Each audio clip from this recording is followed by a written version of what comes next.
Hi, Easy here. Welcome to a 3.9 Atlas progression guide. This is a lot of just self-observations and knowledge that I've picked up, um, and a little bit of theory crafting as well as testing myself. But this guide is meant for people who are just approaching maps and aren't sure what the hell's going on, or people who are progressing into a little bit into maps but aren't sure how to proceed after a certain point. So hopefully this will help you guys out. And so let's get started. The first thing that you should know about Atlas is how the maps drop. The map drop rule is relatively unchanged. Whenever you run a map, let's say everyone starts at tier 1, so whenever you run Jungle Valley and everything else is uncompleted, uh, any of the connected maps, such as Fields, Underground Sea, and Mausoleum, whenever you're running Jungle Valley, will have a chance to drop, regardless of if they're completed or uncompleted. If I'm not mistaken, completed maps, even if they're connected, have a higher chance to drop. So if Fields is completed and Underground Sea and Mausoleum are not, then there's a good chance that Fields would drop instead of these two maps. So do keep that in mind.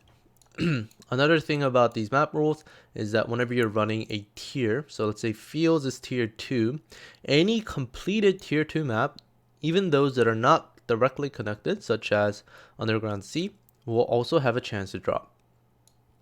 So if you have Underground Sea and Fields completed, and you run Fields, there's a good chance that Underground Sea map will drop, because this map, due to the fact that it's completed, is part of the drop pool.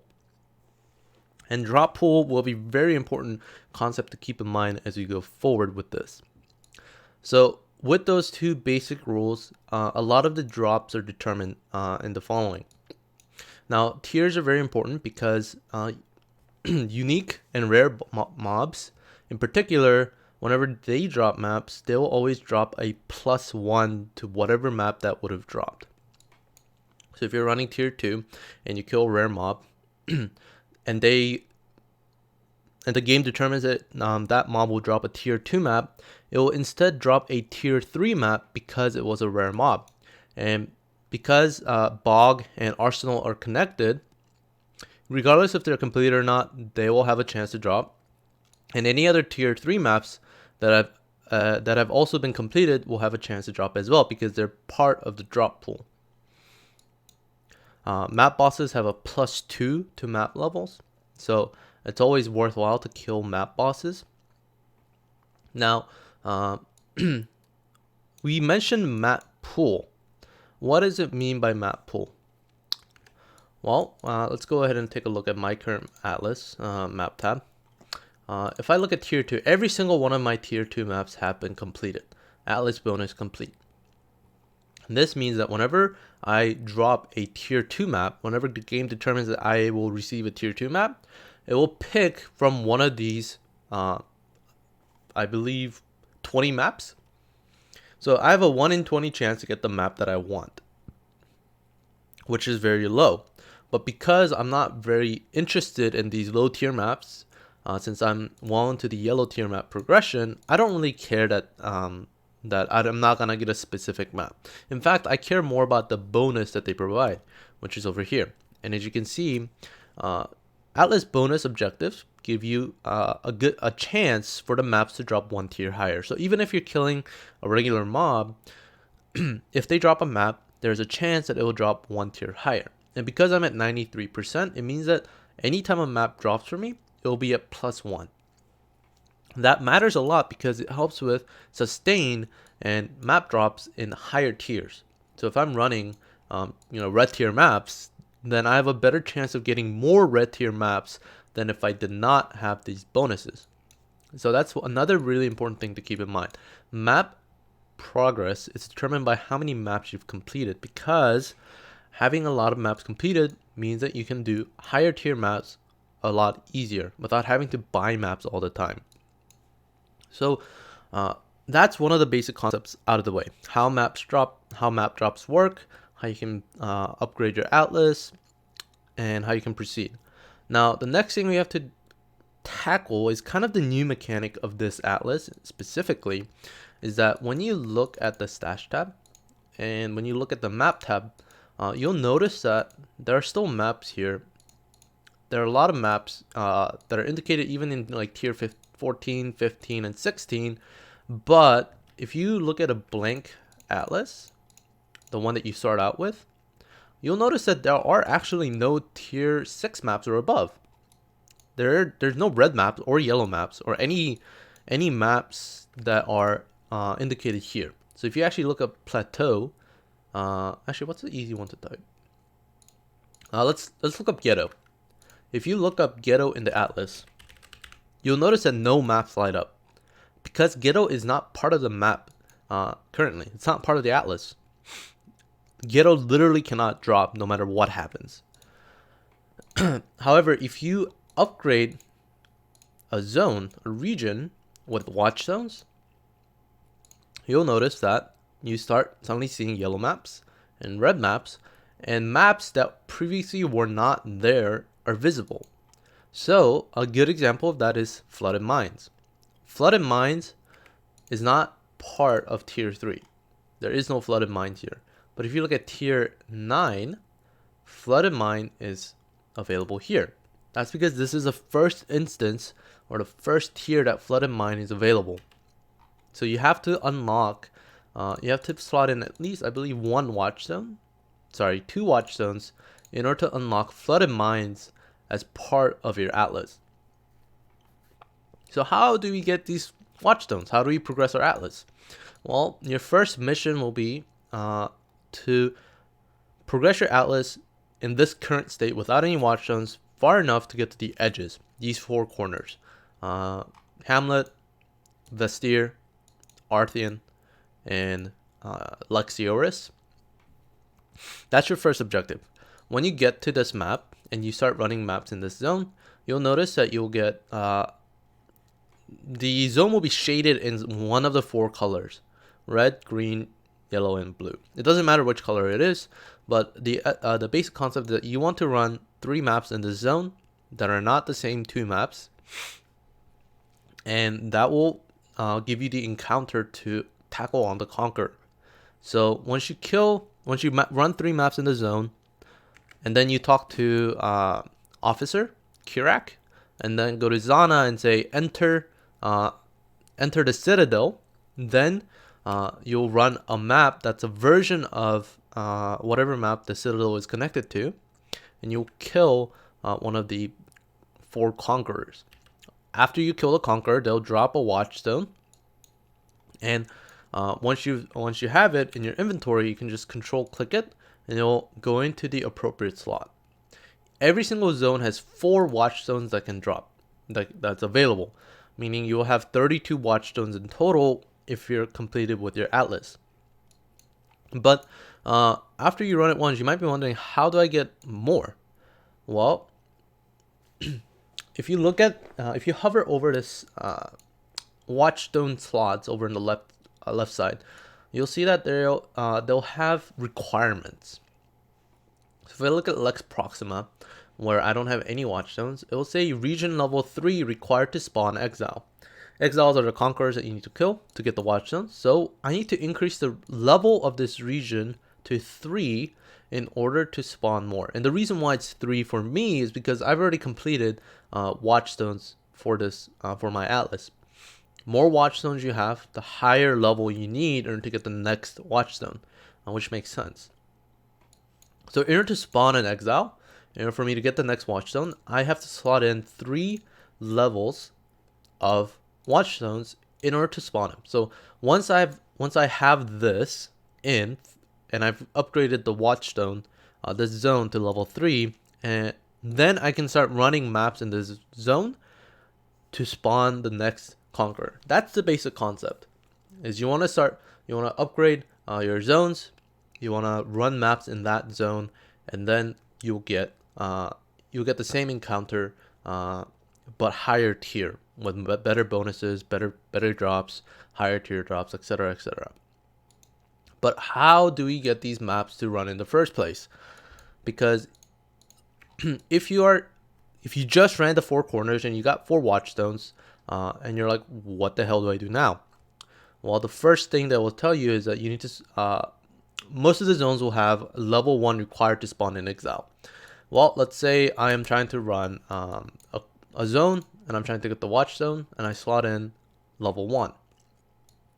Well, I'm looking at tier ends right now, and all of these maps, tier 6, tier 6, tier 6, tier 5, tier 5, tier 4, of the same maps that we've ran before. But I don't have these maps. I have tier 1 wharf or tier 2 strand, not tier 5. So I have this version. I don't have tier 5 version of strand. How do I get that? Well, if you notice, there is going to be overlap in your map pool.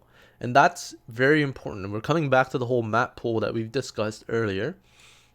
Whenever you increase the level of a zone, you effectively change the map pool that it provides. So currently, if you don't have any watch zones put in, this zone, this region right here provides maps in the first to second tier, almost 3 tiers. So 1 to 3.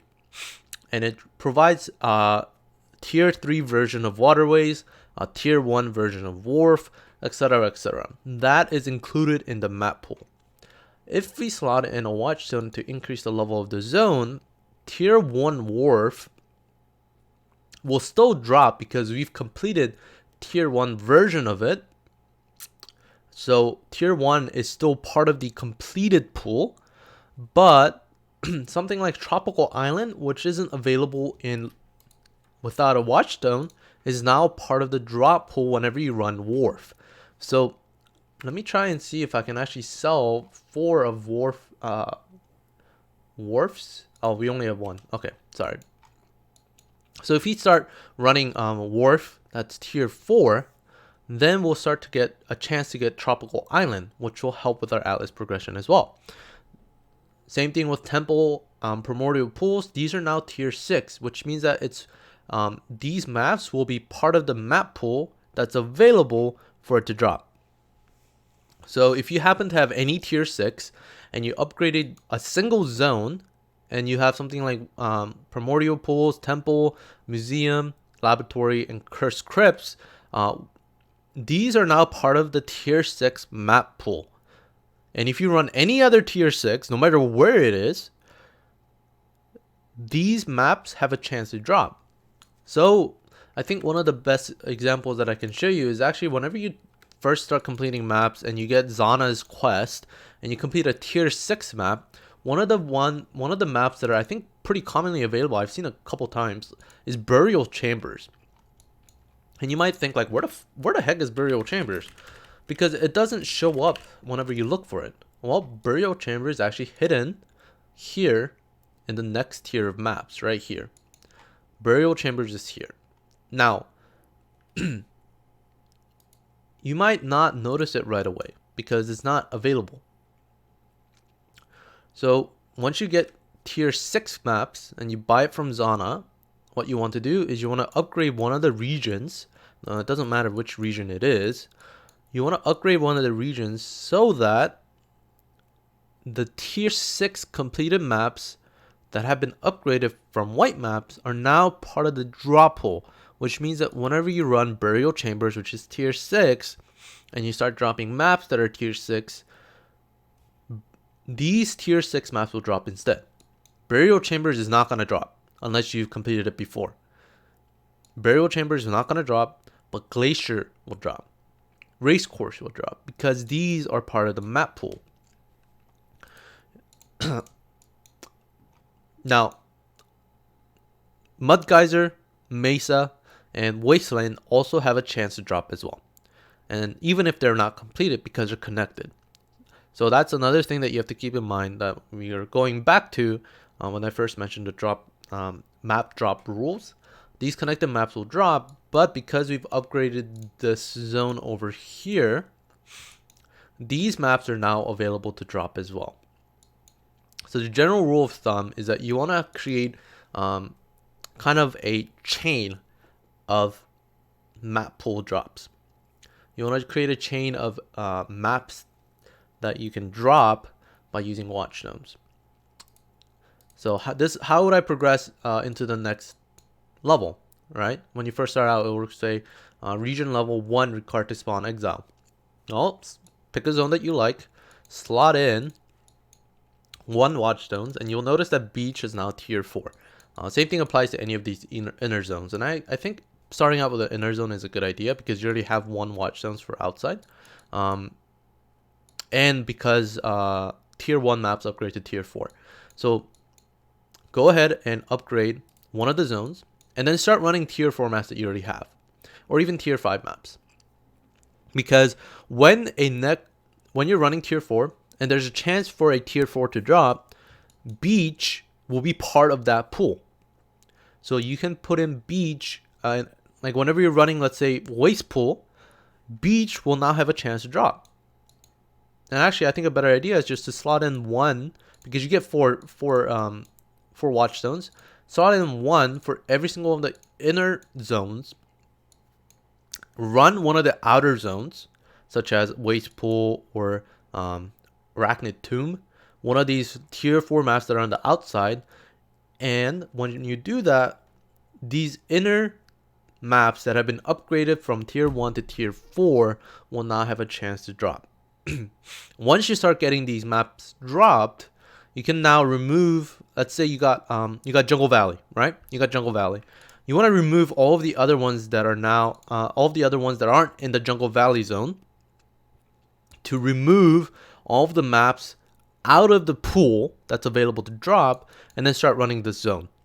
So when you start running Jungle Valley, fields, mycelium, and arid lake has a higher chance to drop because they're directly connected.